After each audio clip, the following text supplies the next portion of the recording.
Hi everybody, welcome to the Chapter 10 video, Counting Methods and Probability. This is Miss Trapp, and I will be splitting up this chapter into a 10A and 10B, and there'll be videos within that. So a couple things to think about as you're watching the videos for online learning is to write down questions or mark them so you remember to ask your teacher. You can print this packet if you'd like to, or use a notebook or whatever paper that you might have at home. And you do need a graphing calculator. There's a lot of apps that are free. I use this one. But if you need help with from your teacher, just let them know you're having a tough time finding a calculator.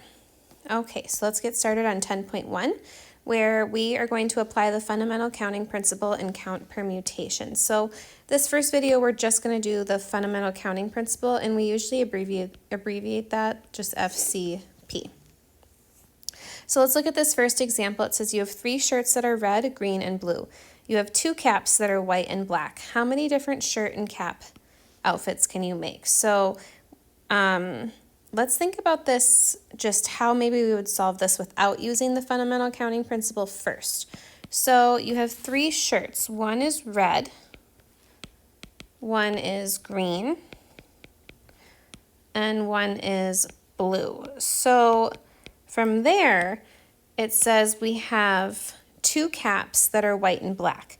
So you could be wearing a red shirt with a white cap or a black cap.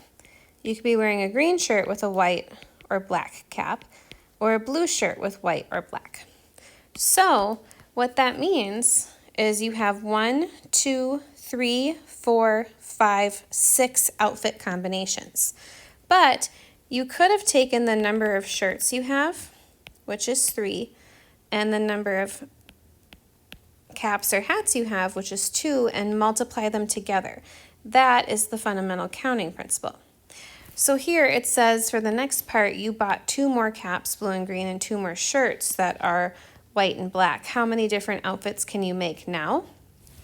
So same idea, we could say, okay, well, now we have 5 shirts, and now we have 4 caps, and you can multiply them. So now we can have 20 outfit combinations. So that's basically what the fundamental counting principle is. So it states that for 2 events, if one event can occur in m ways and another event can occur in n ways, then the number of ways that both events can occur is m times n. We use multiplication. Even if there's 3 or more events, if 3 events occur in m, n, and p ways, then the number of ways that all 3 events can occur is, and you just multiply all of them. Okay, so let's look at this next example. So it says use the fundamental counting principle. So you are buying a pizza. You have a choice of 3 crusts, 4 cheeses, 5 meat toppings, and 8 vegetable toppings. How many different pizzas with 1 crust, 1 cheese, 1 meat, and 1 vegetable can you choose? So let's use what we just learned. We've got 3 types of crusts, 4 types of cheese, 5 types of meat toppings, and 8 types of vegetables. And we're just going to multiply that together. And you can use your calculator if you want. 3 times 4 times 5 times 8. And that gives me 480 different combinations. Okay, so let's go to the next page. And here's a checkpoint here. So you could pause the video and give this a try just to see how you do and make sure that you understand. Okay? All right, so you stop at Subway for a $6 footlong. There are 5 types of bread, 7 types of meat choices, 14 veggies, 6 sauces and dressings, 7 soda options, and 9 types of chips. How many different types of sandwich, chip, and drink could be made? So we have 5 types of bread, 7 types of meat, 14 veggies, 6 sauces, 7 soda, and 9 chips. And we just multiply those together. So 5 times 7 times 14 times 6 times 7 times 9. Yep, times 9. And then we can type that in your calculator. And that gives me, well, that's a lot, 185,220.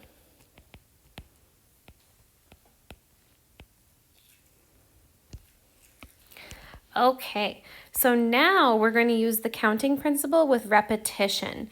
So this problem says for telephone numbers, a town has telephone numbers that all begin with 329 followed by 4 digits.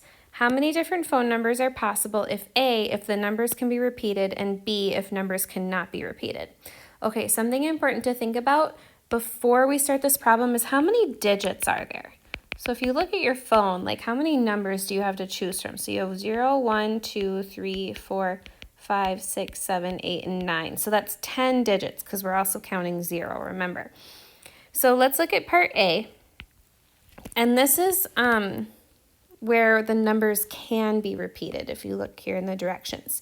So all of the phone numbers in the town start with 329.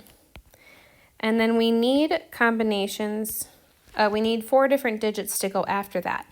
And because the digits can be repeated, like all of these here could be like a 1, or they could all be 2s or 3s, or they could be 1, 2, 3, 4, whatever.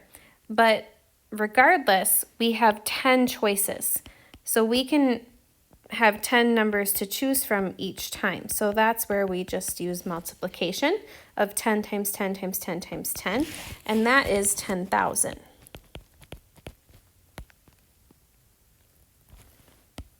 Okay, but part B is a little bit trickier because, so we start with 329,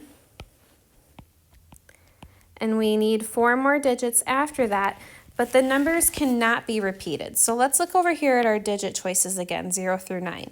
Well, we've already used 3 right there. We've already used 2 here, and we've already used 9 right here.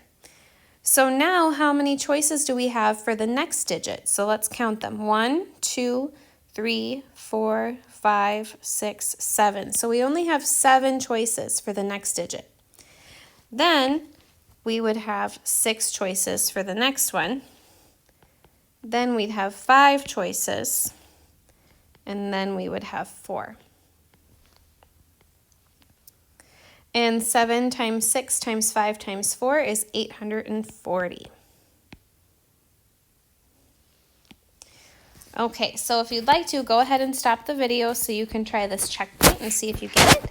And then you can press play again and see if you got it right. All right, so this says Miss Pernick has so much cash that she needed to buy a safe because she doesn't trust the bank. The safe requires a 5-digit passcode. Being the intelligent math mind that she is, Miss Pernick decides to have the first number be odd, the second number be even, and the next 3 numbers unique from the first 2, but they can repeat amongst themselves. So she thought of this passcode, 74338. How many possible passcodes exist? So let's kind of review this a little bit.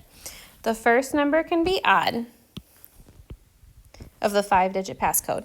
The second number is even, and the next 3 numbers are unique from the first 2, but they can repeat. So if you look at the example here, 7 is odd, 4 is even, and 338 don't match 7 or 4, but they can repeat. So before we keep going, let's think about, well, what numbers in our digits are odd and which ones are even. That might help us out. So odd numbers would be 1, 3, 5, 7, and 9. And even would be 0, 2, 4, 6, and 8. Okay, so we need a 5-digit passcode. So that'd be 1, 2, 3, 4, 5 digits. The first one needs to be odd, and the second one needs to be even. So let's count how many choices do we have for odd numbers. We've got 1, 2, 3, 4, 5 choices. Then how many choices do we have for even number? We have 1, 2, 3, 4, 5 again. Okay, so now the other 3, here we go. The other 3 can be anything. They could be odd, even, they can repeat, it doesn't matter, but they can't be whatever numbers we chose here.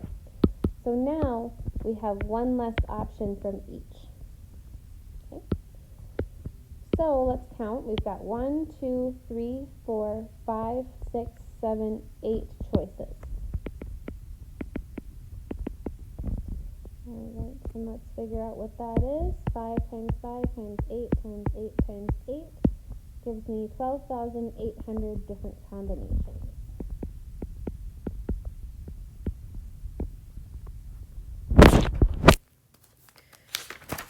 Alright, so that's going to be the end of this first video here where we talked about the fundamental counting principle for these first 2 pages. Meet me in the next video to start learning about permutations and combinations. Thanks!